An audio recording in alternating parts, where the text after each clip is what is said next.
Good evening, welcome everyone.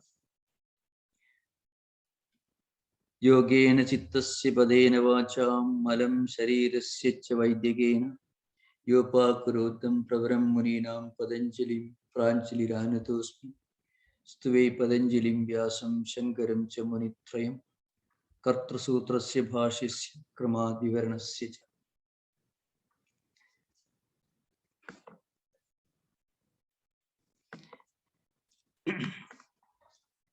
We were discussing the 34th sutra in the last session, and also we just introduced briefly the 35th one.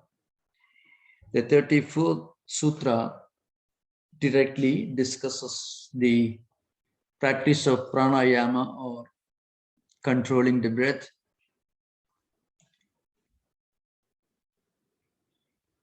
Prachabdana vidharanabhyam va pranasya.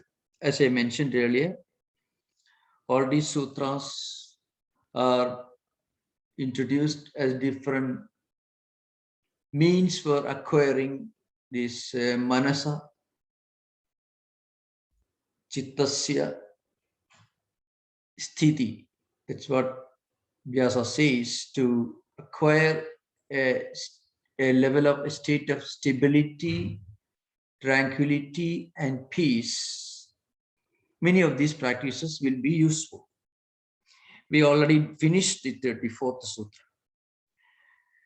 The 35th one is very important because the sutra actually discusses certain important teachings which are directly related to sthiti nibandhini is called. Vishayavati va pravrittihi utpanna manasaha sthiti nibandhini. The pravrittihi utpanna manasa sthiti nibandhini. This part of the sutra will be added to the coming sutras. So that is an important part of this part of the text. Certain parts or a fraction of the previous sutras should be added to the succeeding one. Vyasa makes that very clear in his Bhashya to make the sense and the meaning complete. So the 35th sutra deals with what we may call Vishayavati Sampat, which is the pravritti itself. There are certain words here, pravritti. Pravritti actually means a kind of sattvic vritti. Vritti is a state of our mind. When that vritti becomes sattvic, something that gives us peace of mind and stability, then it is called pravritti. So, prakrishtaha vritti is pravritti. That's the meaning. It's a technical term used in the Yoga Sutra literature.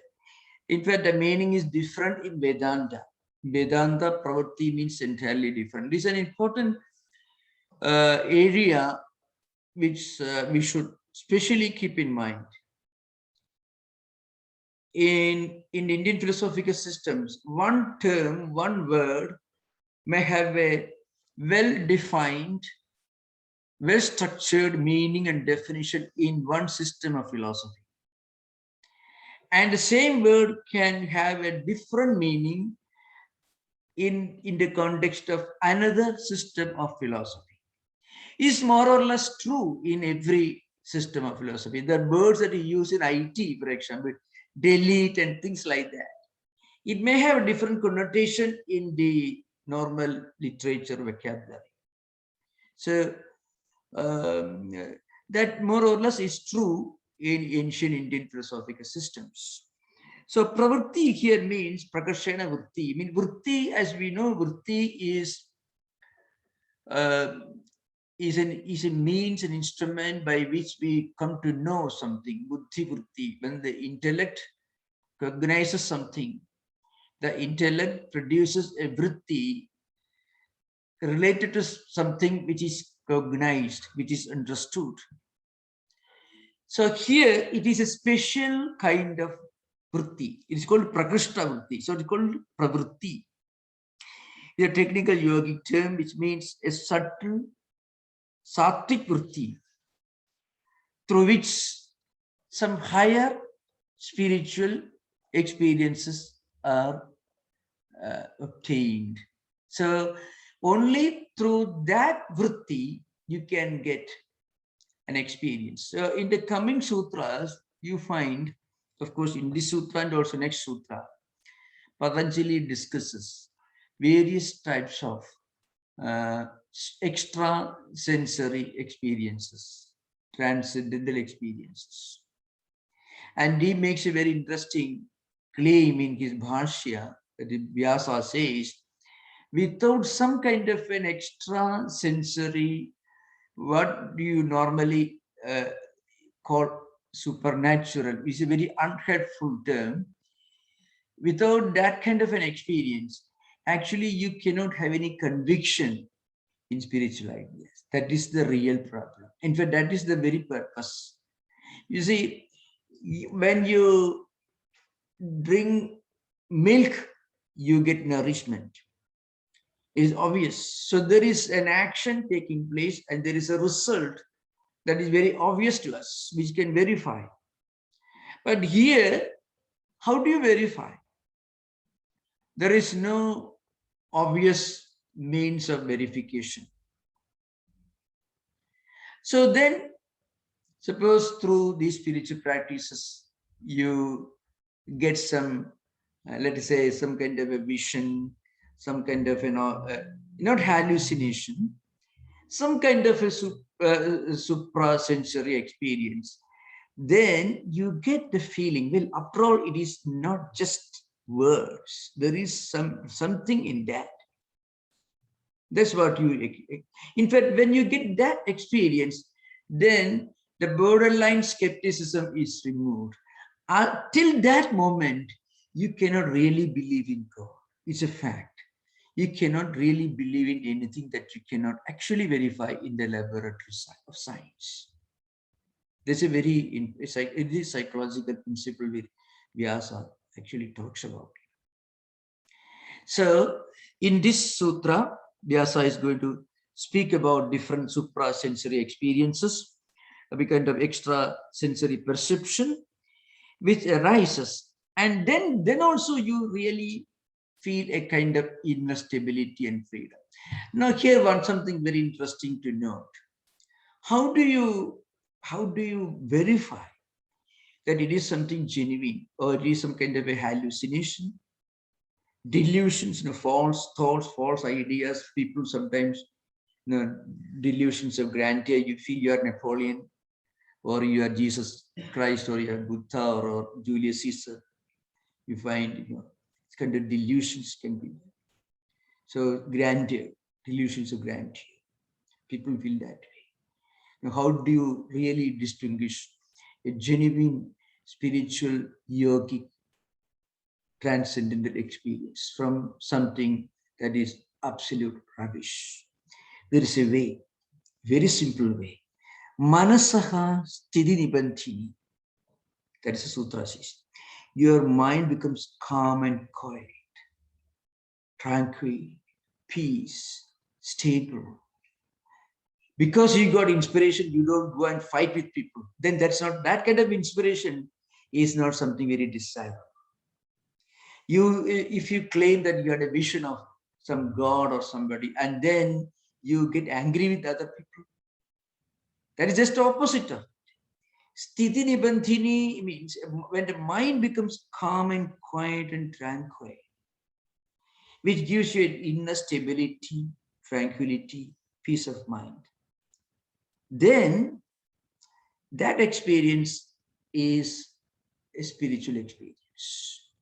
If it creates excitement, if it creates restlessness, if it creates a kind of the opposite of self-restraint, then it is not genuine, it is not real spiritual experience. This is a very important point to remember. That's why in this sutra, there is one important term which is repeated. Pravatti rutpanna manasasthiti nibandhini. This part of the sutra will be added to the next sutra also. So what is this pravatti? When this pravatti, this extra sensory perception arises, that becomes a cause of mental steadiness and peace and tranquility. We should remember, real spiritual experience makes you or gives you the power to do certain great and good things, really speaking. Unselfishness, total dedication to a noble cause, to something that brings peace and happiness for others. All these great qualities can be the result of genuine spiritual inspiration. The opposite, it is some kind of manic excitement or something that also can happen. Or, as you delusions of grandeur also can produce excitement. And you feel you are inspired, you feel you have a mission. What's the mission? That if that mission involves creating problems for others, that there is nothing spiritual, there is no spiritual content in that. It's a problem for you, actually, it's a problem for others. That is why this term is pravartihi utpanna manasa sthiti nibandhini. That's the idea behind. In fact, the next sutra is much more profound and we'll discuss with Vyasa's commentary, of course. So, again, this is a kind of dharana. So, dharana, dhyanam, samadhi. This is the sixth state. So, before dharana, one should be fully established in yama niyamas, which guarantees that this experience is based on genuine inner purity, because your practice yamas and niyamas, ahimsa, satya, asteya, brahmacharya, parigraha, shauja, santosha, tapaswadhyaya is a non-violence, truthfulness, total freedom from greed or possessiveness, purity of life, contentment, inner joy, all these great qualities. And then a complete resignation to God, higher spiritual. So that God idea also needs maybe some interpretation. An idea of a God that gives you inner peace and tranquility, and which also enables you to convey the same qualities to others. Those who come in contact with you should get from you something positive. That is the real source of inspiration. Everything else is the opposite of inspiration. Anyway, it may be excitement, it could be some kind of delusions of grandeur. So now this is what's now, so this is one important point to remember. So you can find this pravatti is divided or analyzed very, very scientifically by Patanjali.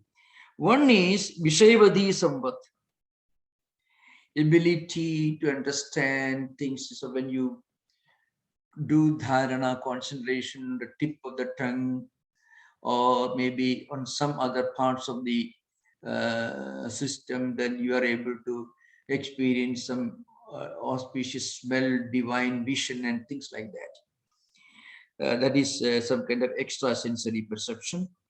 The other one is a higher kind of sattvic experience, which is Vishoga Jyotishmadi, which is the result of concentrating on mind, which is much superior.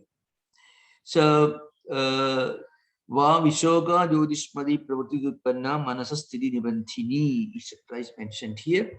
I would like to read, of course, Vyasa's commentary. This portion, very, very famous commentary is there. Vyasa says,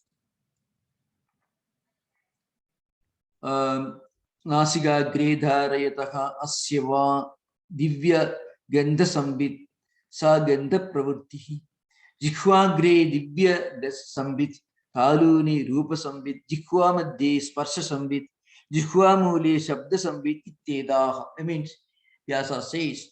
So, this subtle pravarti, this supra-sensory perception of smell which a person may get when he concentrates, when he does dharana on the tip of the nose, a kind of smell perception, then again through concentration to the tip of the tongue, we gives you a kind of divine taste.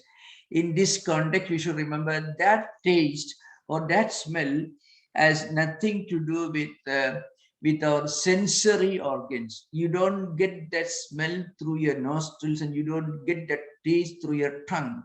It is a kind of inner, again, suprasensory, where senses are not directly involved.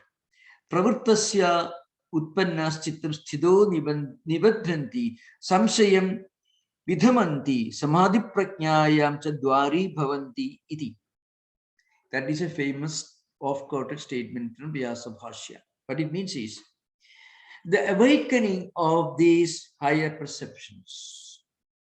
There is no real earthly benefit by getting this kind of suprasensory smell or taste or anything like that. But it serves one great purpose. What's the purpose? You get the full conviction that these great spiritual disciplines that you practice, yamas and niyamas, non-violence, truthfulness, all these, do have a real value and utility and cognizable empirical value. Why? Because you have practiced these great moral, ethical, spiritual values, yamas and niyamas. As a result of these, you feel a kind of experience which you cannot really give to another person the way you can give an incense stick, anyone can have it, because that experience comes through the sense of smell. Or eat a wonderful food, that taste comes through the sense of taste. But here, these perceptions, they are coming from another source, not from the sensory perception, sensory experience. Therefore, it stabilizes your mind. It gives your mind a kind of stability. Why? Because there's a borderline skepticism. You go on praying, you go on meditating, you go on reading books, still there's a nagging doubt. After all, is there anything in this? We are not fully convinced. In fact, it's very difficult to cross that border, the borderline skepticism. From that borderline skepticism, any moment you can fall back. That's a problem. But the moment you get some kind of an experience, then nobody can really shake your conviction in the reality of spiritual values that you're practicing. That's why Vyasa says, Pravurtasya utpannas chittam sthido nibadhanti samshayam vidhamanti. So he says, he removes all doubts.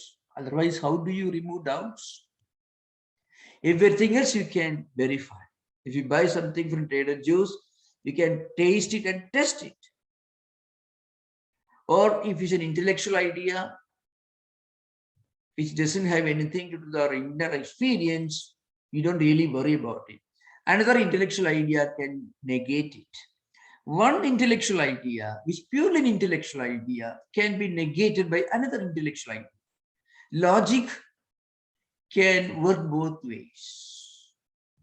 But experience, if an experience is experienced, if something is really experienced in our own real life, then the conviction behind that experience cannot be disputed. Somebody may tell you God is unreal, there is no point in meditating or anything. But if you have a little bit of experience, if you're feeling inner poise and tranquility by your own practice, then you may, let him say whatever he wants, you won't bother. Otherwise, if it is just an intellectual idea, Another person can shake your conviction, can create doubt, skepticism in your mind. That's why Vyasa says, Nibadhranti samsayam vidhamanti samadhi prajnayam cha dwari bhavanti iti. Not only that, these experiences become a kind of gateway, a door through which you go to higher experiences. But again, we should remember these experiences, if people try to get without yamas and niyamas, then it can lead to false perceptions, hallucinations, and many other problems. It can unsettle our mind. It's an important point, remember.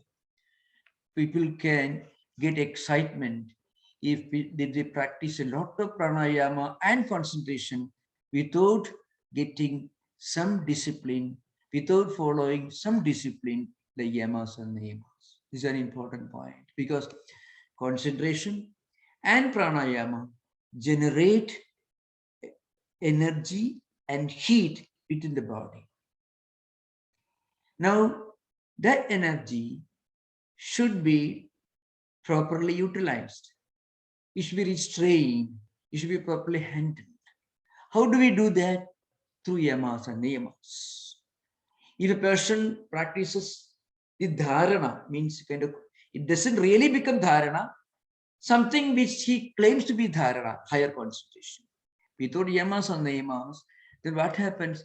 Some of our intellectual faculties get sharpened. And some of our faculties become stronger. And that development can land us in trouble. That is why yamas and niyamas are very, very much emphasized in all these practices, especially in dharana. We are now discussing different effects of dharana. Next sutra, of course. Here are a few important statements from Vyasa. It comes, Vyasa makes it very clear that in this extrasensory perception, indriyas are, as I mentioned, never involved. And he says the Vishayavati, Vishayas are Shabda, Sparsha, Rupa, Rasa, and Gandha. Shabda means, what you hear. Sparsha, Tugindriya, sense of touch. Rupa, what you see, the visual. Rasa, what you taste. And Gandha, what you smell. All these one may get, but then those experiences, if they come to a person who is already well established in yamas and niyamas, then those experiences will make you calm and quiet. It doesn't mean that you become inactive, you become dull or insensitive. The point is, you have got a glimpse of some higher reality, higher possibility, higher spiritual possibility. You are from a distance, you're seeing maybe the top of a mountain. So there is a mountain maybe several thousand miles away, but there is a mountain.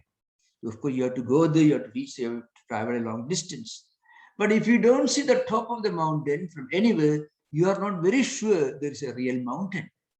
Until one gets some kind of an experience, that nagging skepticism will remain. That's why it is very, very important for one to wait and practice. And of course, modern writers sometimes, and they say, the clairvoyance and clairaudience belong to this category actually. These experiences are to be distinguished from true spiritual experience, because that's not, they are not really something that leads to samadhi prajna, but they are the byproducts.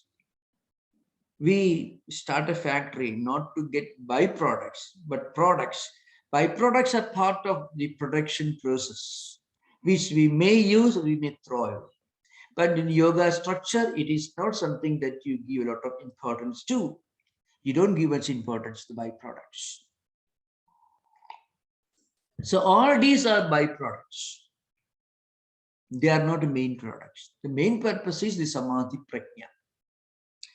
In your journey, in your evolution towards that experience, the higher spiritual experience, many of these extra sensory perceptions and experiences may happen, but they are only a point, they give a conviction that there is something really happening, and you have really started walking, you have started moving, you have started evolving, you have started a journey in spiritual life. The next sutra is Vishokava Jyotishmati. This is the next sutra. Vishokava Jyotishmati. So in the 35th sutra, we are discussing Vishayavadi Samvit. Vishayavadi Samvit, something related to this, Rupa, Rasa, Gandha, by different kinds of dharana, as you mentioned, see, Vyasa says, for example, the Nasigadre Dharayataka Asyava Divya Gandha Samvit Sa Gandha Pravritti, etc. If you meditate on the tip of the nose, you get some kind of a extra sensory smell and so on. These are the topics discussed in the 35th sutra. In the 36th sutra, a higher level of yogic experience is mentioned. That is Buddhi Samvit and Asmida Samvit. First, Buddhi Samvit. Our intellect becomes pure, purity, sattvic, or antakarana, mind, intellect, memory system, and ego system, called antakarana. Or sometimes in a general term, we may call it the mental system, the mind or intellect. They become pure. So Buddhi Samvit. The other one is Asmita Samvit. You get a feeling of total identity with the entire cosmos. So here Vyasa's commentary version. Pravritti Ruppanna Manasasthiti Nibandhini iti anivartate. So this part of one part of the sutra should be taken from previous sutra. What is that part of the sutra? Pravritti Ruppanna Manasasthiti Nibandhini. This part of the sutra, which comes in the 35th, it's actually part of the 35th sutra. That sutra should be added to the 36th one. So Vishokava Jyotishmati is the sutra given here. Along with that, you should add Pravritti Ruppanna Manasasthiti Nibandhini. That part of the sutra from previous one, that is 35th sutra, should be incorporated to this sutra. This is Anivartanam. So normal, it's a very important process and a most essential, indispensable process in interpreting Vyakarana Sutras, Panini's Ashtadhyaya Sutras, but there are other sutra literature also where this is going to be taken to be applied. Now Vyasa says, Hridaya Pundarike Dharayatu Ya Buddhi Samvit Buddhi Sattvam Hi Bhasuram Akashakalpam Tatra Sthiti Vaisharadhyat Pravrittihi Surya Indu Griha Mani Prabharupakarena Vikalpati Tada Asmidayam Samapannam Chittam Nistaranga Mahodhati Kalpam Shantam Anantam Asmida Matram Bhavati. You can actually, if you want an explanation why certain spiritual teachers are able to raise the consciousness of others in a very positive manner, we may call it miracle. Normally, miracle is a word that is used in many mystical Puranic literature, but it's not a miracle actually. Yoga system uses pure psychology and pure psychic science, mental science, to explain what we normally call miracles. Miracles, you can say, is God's interference or God's intervention. That is the classical definition. It is true in a very broad sense, of course, because when you do Ishvara Pranidhana, as a result of this Sthiti Nibandhini, this the mental stability and mental tranquility, all can happen. But yoga system analyzes the whole process in a very scientific manner. So, somebody who meditates, who concentrates on Hridaya Pundarika, I mean kind of cosmic intellect, not your own intellect, our own intellect, but let's say our intellect is a fraction of cosmic intellect.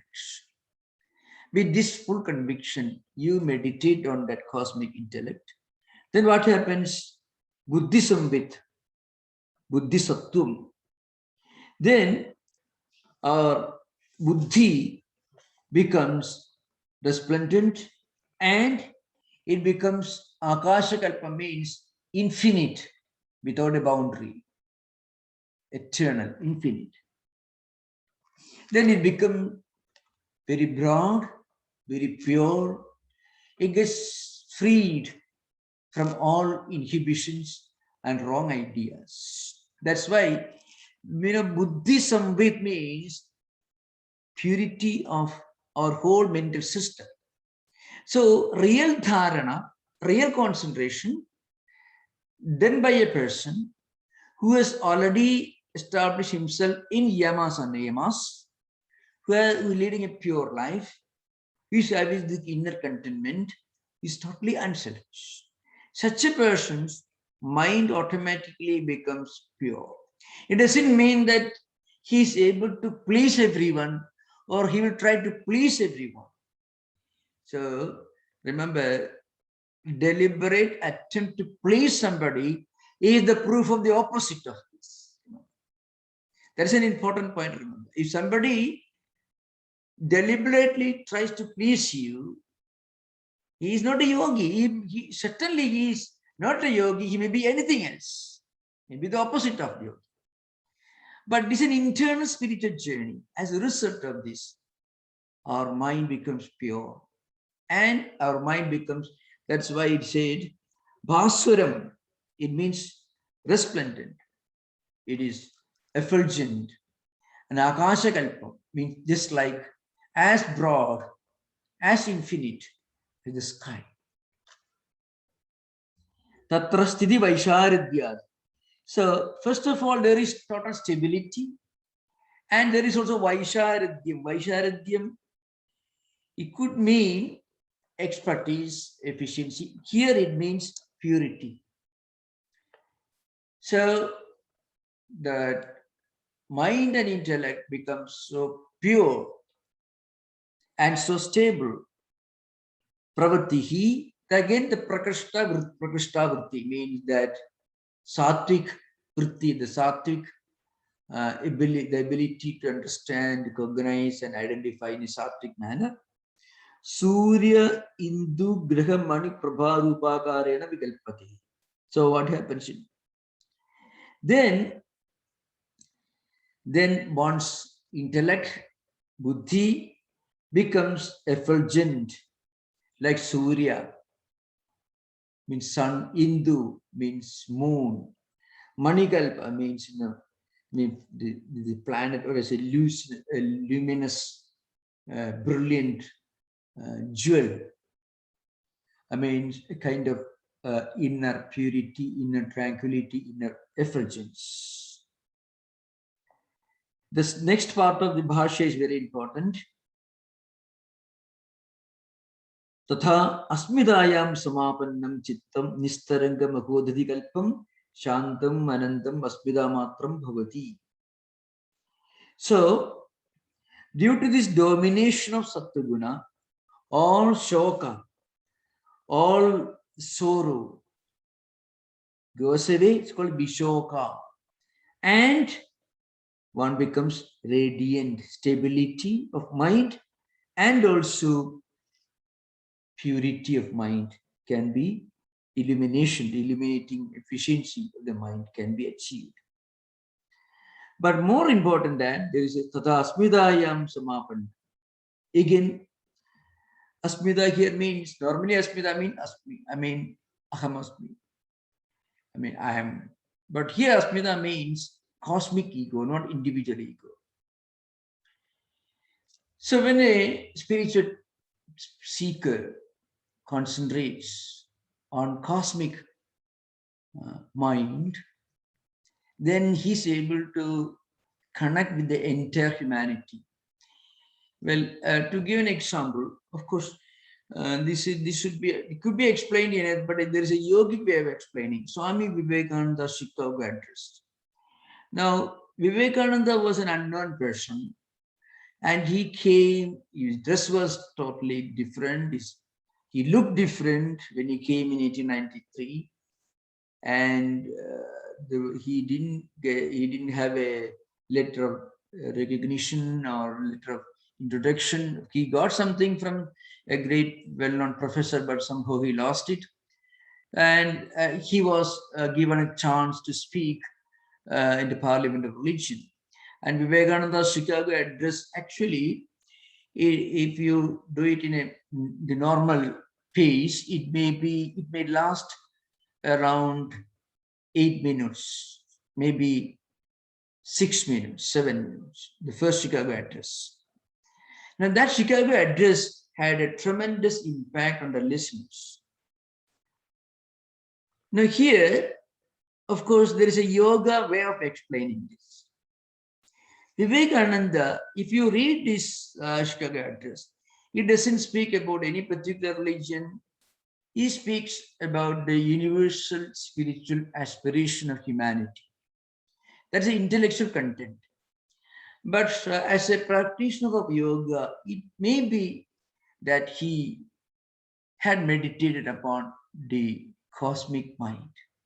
Because when you tatra asmidayam samapannam chittam, what happens, when you meditate on the whole humanity as one cosmic entity, you feel a kind of affinity and identity with the entire humanity. When you feel strongly within you, it's not an intellectual conviction, but a real feeling within, then it connects with the audience. It will have an impact, because this impact goes beyond the power of elocution or oratory or the importance of the personality. It has got a different dimension. Now, how do we connect this to some kind of a spiritual experience? Because when you listen to somebody and there is no entertainment, of course, there is nothing comic about it. When you listen to somebody and after listening to him, you feel that your own awareness, your own spiritual awareness, your own consciousness have taken a leap forward, then it is a positive, something positive. It's a positive impact. This could happen to many people, and it will have a lasting effect very often. How we judge it from normal so-called influence? There are many entertainers, many people who make millions of dollars by wonderful entertainment. They please many people. But those entertainments may not have a lasting spiritual impact on our personality. And this is not a transformative impact. There may be an entertaining effect, no doubts. Absolutely no doubt. I mean, entertainment means for a few minutes, for a few hours, you may be able to forget some of your temporary problems and worry. That's all entertainment can be defined. But here, this is true of any great literature. Of course, when you listen to a person, it may be more effective. So it's a positive, a spiritual transformation. It is lasting, relatively, of course. How lasting the impact, if it depends upon the receiver to what extent the person who received a spiritual message was ready and fit to imbibe that spiritual message. So that's why Tatha asmidayam samapannam chittam nistaranga mahodadi kalpam shantam. When a person meditates on this cosmic mind, the samapannam, he becomes identified with this cosmic ego, cosmic mind. What happens? His mind becomes nistaranga mahodadi kalpam. Nistaranga actually means without it, taranga means waves. Can you mahodadi means a huge big ocean. An ocean without any waves means the very embodiment of purity and tranquility and peace. An ocean which is devoid of any wave, any disturbance, totally calm and quiet and tranquil embodiment of tranquility, peace, and stability. That's why Vyasa says, Nistarangama Godadikalpam, Shantam, always calm and quiet and tranquil. Anantam, Asmidamatram Bhavati. So it gets completely absorbed and identified with this cosmic ego. Cosmic ego is to be understood, the cosmic mind, cosmic intellect. So that's how a spiritual person or spiritual ideas get connected. So how do we connect with these ideas? To the extent that our own mind becomes pure, it is able to connect with spiritual ideas, with pure ideas. What we have in our mind is seeks outside. If there are wonderful things in our mind, that mind will be seeking similar things from outside. If there are things which are not so wonderful, then that mind will go about seeking, choosing things which may not be so very good outside. So when this happens, then Vishoka, one becomes totally free from sorrow, and Jyotismati becomes effulgent, becomes pure. That light of purity and the state of total freedom from any grief or any sorrow, any feeling of depravity or grief or anything. And then what happens? One becomes free from all negativity. So first, there is negativity. Then there's a solution to this through increasing positivity. And then we should be able to go beyond both when we become fully established in positivity. So that's why Patanjali makes this point. So elaborate. Vyasa also gives a lot of additional ideas here. Of course, there are other important subjects also. The next sutra is Vitaraga Vishayam Va Chittam. Another. Again, we have to remember, we have to, this also an attempt to give another option for acquiring mental stability and tranquility. How do we do? When we meditate on a mind which is totally free from raga, it's called Vidaraga, desire. When we can meditate on the mind of a person which is free, that mind is free from all desires, then that helps us to get freedom from desire. So this particular sutra comes after Vyasa had already established his idea of Vishoka Jyotishmati. After this, we can have interaction. If we don't have interaction, I will continue. Of course, the commentators have different views on this. Vidaraga Parityukta Vishayabhilasha Vyasa Shukadeha Yesham Yet Chittam Tadeva Visheka Alampanam Yasya Tad Vidaraga Vishayam Yadoktam Chittam Vidaraga Vishayam Chittam. Some commentators give this interesting solution, explanation. How do we meditate? So, in ancient Hindu mythology, there were certain great sages and saints who were well known for their total freedom from desire. They were examples of sacrifice, spiritual illumination, and unselfishness. So, Vidaraga Parityukta, Vishyabilasha, Yesham Yachittam, Tadeva Vishayam Alambana. So, one should always meditate. One should always focus on the personalities and their minds and ideas, which teaches the value of renouncing, the importance of renouncing desire. How do we get the conviction? How do we get an idea of giving up desire? So we should remember this. This sutra requires some explanation to connect it to modern times and modern context. Can we live without a desire? Is it really possible for anyone to live without desire? The question may actually arise. It is not possible.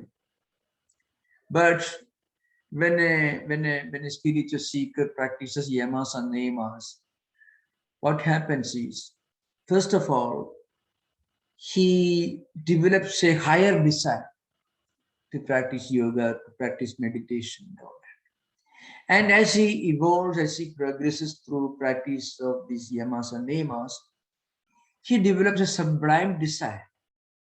And that higher desire to progress in spiritual life, to practice some higher ideas, will enable him eventually to become totally free from desire.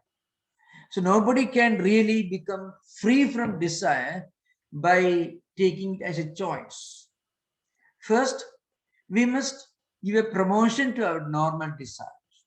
We must have a desire for something sublime, something noble, something spiritual. That strong desire for practicing spirituality will help us to get rid of undesirable desires, undesirable ideas. So that's how we slowly imbibe a lot of positive ideas, begin with. And as we develop a higher desire, as we direct our energies in the direction of achieving that higher goal, what happens? All negativities, all negative or wrong desires slowly slip away, they decrease, they disappear. And then we have only one higher desire. When we are established in this higher desire, then that higher desire will eventually disappear. We do not have to give it up, it will eventually disappear. This is one important principle. As a tool for this, the commentators say we should think of the teachings of Vyasa, Shuka. These are the names of Vyasa, was a great sage. Actually, today I give a talk on Vyasa's story in one of the retreats in the morning, 9:30. It may come in YouTube. Vyasa was maybe arguably the greatest archer, the greatest philosopher of his time. If you have got a big library in your room, you can fill all those bookshelves with books written by Vyasa. All the 18 Upapuranas, 18 Mahapuranas, each of them as big as Chambers of Webster's Dictionary, 36 huge volumes, plus for Veda, the commentaries. Practically, there was nothing that Vyasa did not know. There was nothing that he did not write about. And he was the son of Shuka, maybe one of the greatest sages of Vedanta tradition. But this Vyasa was not happy. He was in a state of depression. And one day he was sitting on the bank of river Saraswati in a pensive mood. At that time, another sage came, and Narada. And Narada asked him what's the matter. Vyasa said, look here, I have achieved all this. You can imagine the most accomplished author, the greatest philosopher, the most learned man of his times and his day, and the most unhappy person. And there was nothing wrong with him. So Narada asked him what's the matter. Vyasa said, well, I feel I did not do something that is really important. I wrote the Mahabharata, it's the biggest book, more than 100,000 verses.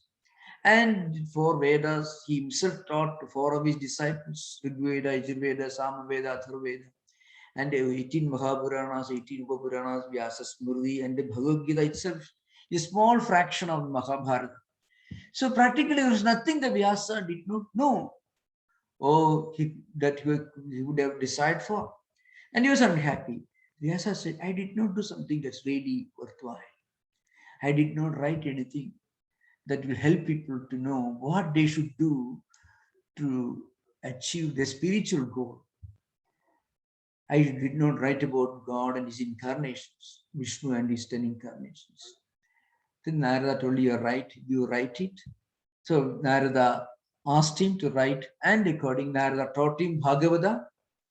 And Vyasa wrote that famous book, Bhagavata Purana, 18,000 verses, 12 sections, 335 chapters, deal with some of the most sublime poetry, the greatest and most profound devotional work in Hindu Vedantic tradition.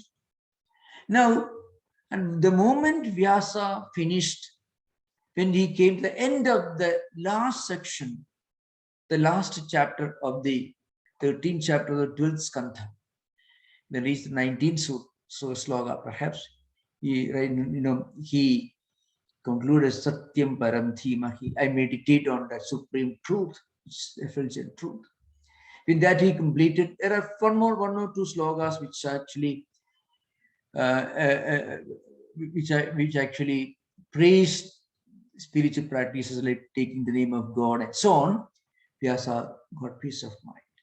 So when he wrote something that will help others spiritually in their own spiritual life, he wrote a book that becomes a kind of royal highway that will take you to your spiritual home, your spiritual realization. Vyasa himself became peaceful, contented, happy. That's what happens. So here Patanjali says, he meditated the mind of a man like Vyasa. After writing Bhagavata Purana, he became the embodiment of tranquility, peace, and yogic wisdom. And his son, Shuka.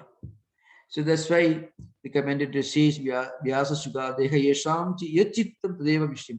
If you can think of some great persons whom you consider to be unselfish, pure, doing good for others, examples, that itself becomes a kind of object for practicing dharana. That is the essence of this.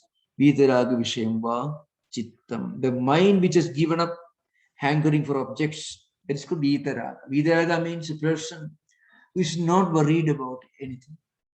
He may do a lot. Remember, Vidaraga doesn't mean somebody who's sitting quiet doing nothing.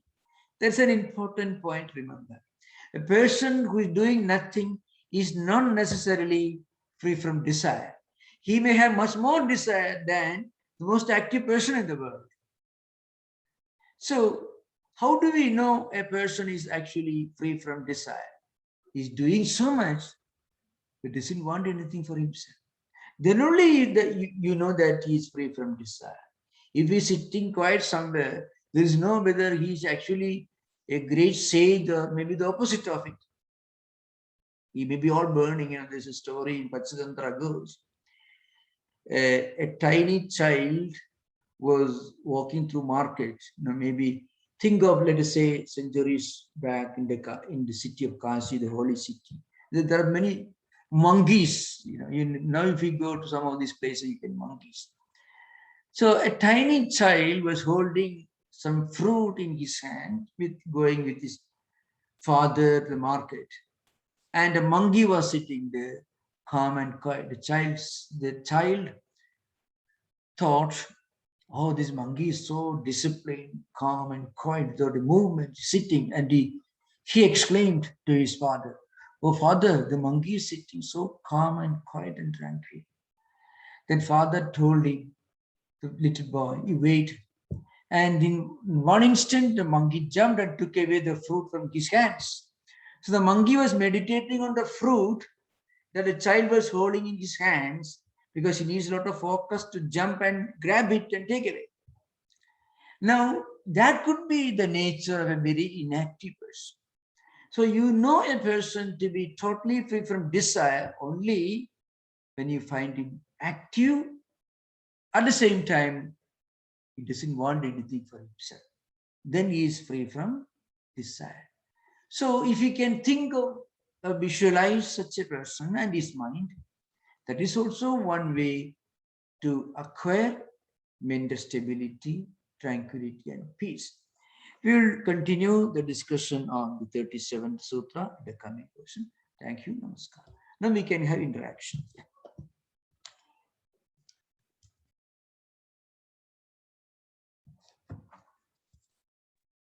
Most welcome.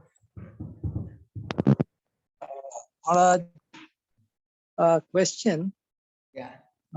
So the when you concentrate, it says that you can get a feeling of smell or taste. Yeah. And if you get it, then you are sure that it works. And then you are completely committed to your spiritual life. There is no doubt about it. Yeah. I will try to explain this. You are right. Now how long does it take to feel that? Yeah. If you're struggling to get that divine taste, you will not get it. If you are concentrating, you're practicing this spiritual disciplines with a view, I must get this divine taste or divine smell, you will not get it. Really, nobody opens a factory to produce byproducts. Byproducts, there'll be a lot of trash also can come out of the factory, which you dump somewhere. You trash can every Thursday, people will come and take it. But you don't really start a factory, invest money, and get employees to create trash. This is only trash. It's a byproduct, trash only. It's not the main product. It's only trash. It comes. So what Patanjali means is, what normally happens, is not recommending that we should strive to get this suprasensory experiences. Then we will never get it, because we won't be able to concentrate. We won't be able to practice real dharana if we have in our mind the desire to get this suprasensory experience. What Patanjali says is, when a person really starts practicing dharana, at one stage this could happen. Then normally what happens, any kind of skepticism, antarayas we discussed, vyadhis, dhyana, samsaya, the samsaya means doubt. Somehow you practice meditation every day, do japa every day. But if you get a lot of peace of mind, and then that is enough for stabilizing your mind, stabilizing your faith. This is very important. And to be very frank with you, most of the great devotees are getting something, not divine smell or anything, but they are actually acquiring some degree of mental stability and tranquility, but doing great things, good things, and selfish things. That's what actually prompts them to continue doing great things. Now, actually, Patanjali is giving a clue from like a psychologist. What he says is, for certain persons who are practicing spiritual disciplines, at some point when they do dharana, with the great concentration, if you do japa, then japa becomes deeper, then it becomes real dharana. At that stage, one may feel this. If it happens, remember, that is a natural byproduct. You may call it trash, of course, it should be got rid of to make further progress. But that actually removes the least bit of doubt that you may have in your mind. That's what Patanjali says. He's giving actually an insight into some of the experiences that many yoga practitioners may experience. Here, yoga practitioners means anyone who does japa, prayer, meditation, all of them have this kind of experience. You should remember, when we talk about yoga practice, we are not necessarily talking about somebody who is doing pranayama every day, who is actually doing standing on his head or doing all the shavasanas, siddhasanas, sarvangasana. We are not necessarily talking about it. Yoga in this context means dharana. We are talking about dharana. In this sutras, we are discussing the results of practicing dharana. Dharana is a kind of prelude to dhyana, higher meditation. So this may be true for anyone who is practicing unselfishness, unselfish service, meditating every day, thinking of some higher ideal. When they do this, they feel inner tranquility and peace. But that may not be convincing enough. At some point, when they practice this dharana, they may get this extrasensory experiences. Remember, Patanjali doesn't say that this happens to everyone. He says this could happen. Actually, that's what he says. This is not recommended as a practice for everyone.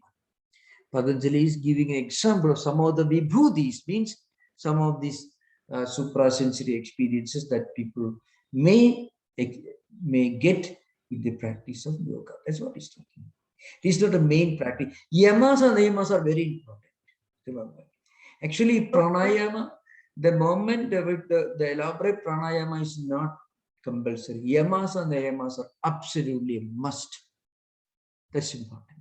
If a person actually gets established in yamas and niyamas, if he doesn't practice this Puraga, Rejaga, and Kumbhaga and all that, absolutely no problem.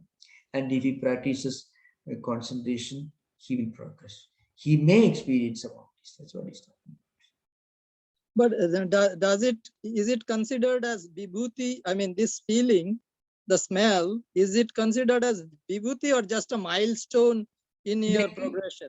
Actually, this is not a vibhuti. Vibhuti, we already discussed. Vibhuti pada, this is samadhi pada, We are not discussing samadhi pada. But the vibhuti means results, the consequences.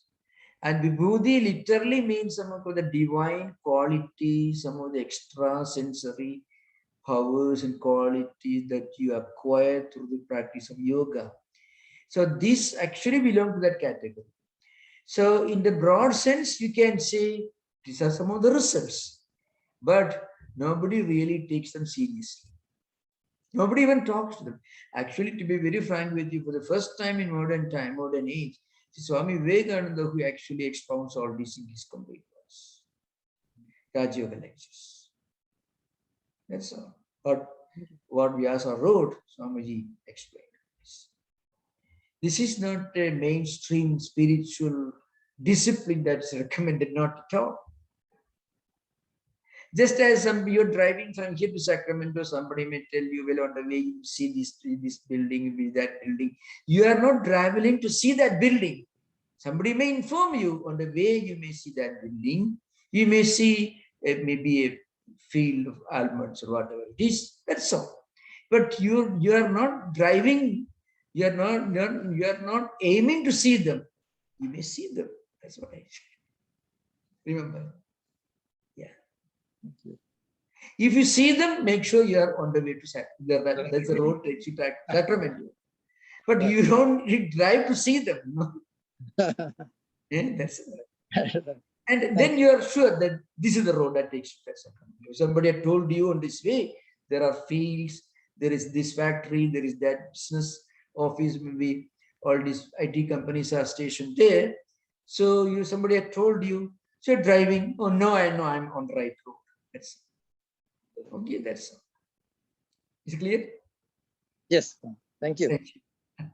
Thank you.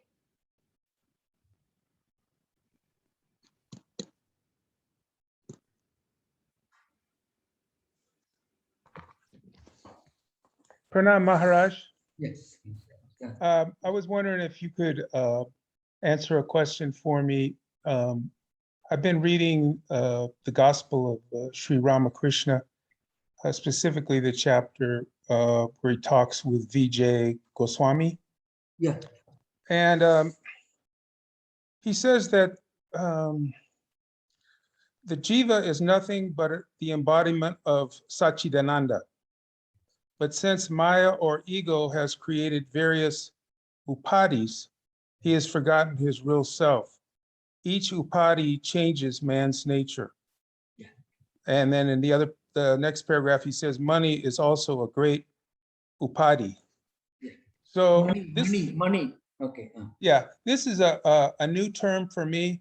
I looked up the definition, but I was wondering if you could Yeah. elaborate a little bit more on what exactly is an Yes. upadhi and what's Yes. its significance. Yeah, actually, Sri Ramakrishna is explaining the Vedic idea of jivas and So, what is a jiva? A jiva is the reflection of the Brahman or Atman on a reflective medium. The reflective medium, is the buddhi, intellect. Mind, intellect, ego system, memory system, all together called internal organs, which constitute the reflecting medium. Now, the reflecting medium, for example, suppose you have got a vessel full of water. The quality of reflection depends upon the purity, the clarity of the water that on which the sun reflects. The Yes. quality of reflection of the sun depends upon the clarity, the purity of the water. So if the water is muddy, dirty, the reflection may not be pure. The water is pure, then the reflection will be pure. It's also like another example is like a mirror, same thing. Now, the jiva is nothing but the reflection of the Brahman. If Brahman is sun, like a sun in this comparison, analogy, sun. And that sun reflects on this buddhi or mind, whatever it is, internal system. And if our vasanas, samskaras, impressions, tendencies are all pure and good, then the reflection will be more pure, will be wonderful. If our samskaras are not good, reflection will be that much impure. So that is an important point. So actually, the pot on which the water is kept, the water itself, these are all upadhis. Upadhi means the limiting agents. Limiting agent, that's the English translation frequently used. That pot is limited, the water is limited, but the sun that is reflected on the water pot is not limited. But reflection has to be limited. Jiva is reflection, has to be limited. If jiva practices spiritual disciplines, then it's like cleaning the reflecting medium. Let us take the example of a mirror. The quality of the reflection of a reflection in the mirror depends upon the cleanliness of the mirror. The mirror is pure, the reflection will be pure. So if it is dirty and filthy, you take a piece of cloth, you remove the dust of the mirror, you remove the dust, make it clean, then the reflection will be pure. Every spiritual practice, either reading scriptures, meditating, or any spiritual tradition, any religious tradition, all practices are like They can be compared to taking a piece of cloth and cleaning all the dust film from the mirror.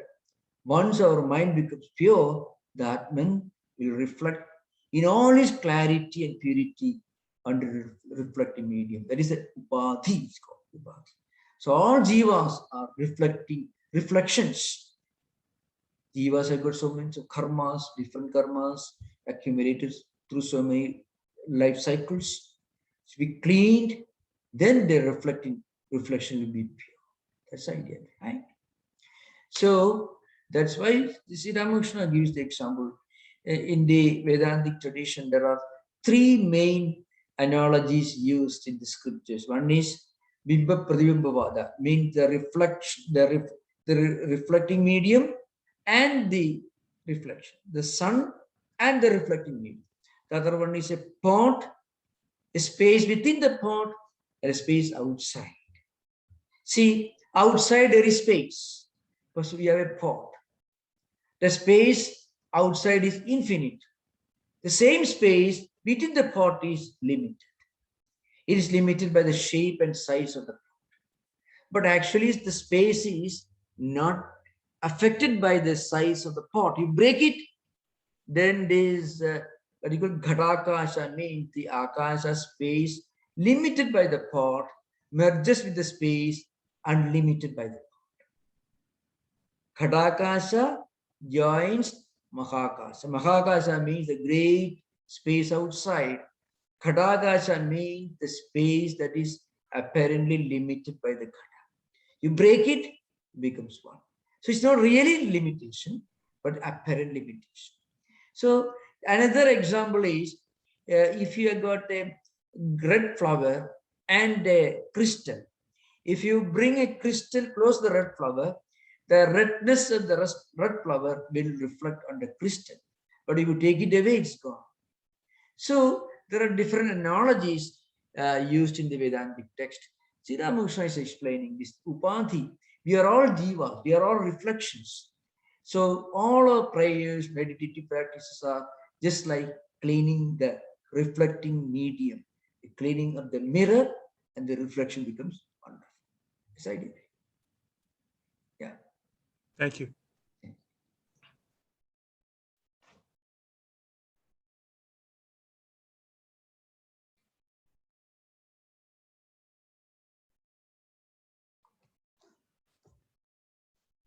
So thank you for this wonderful discussion. Yeah.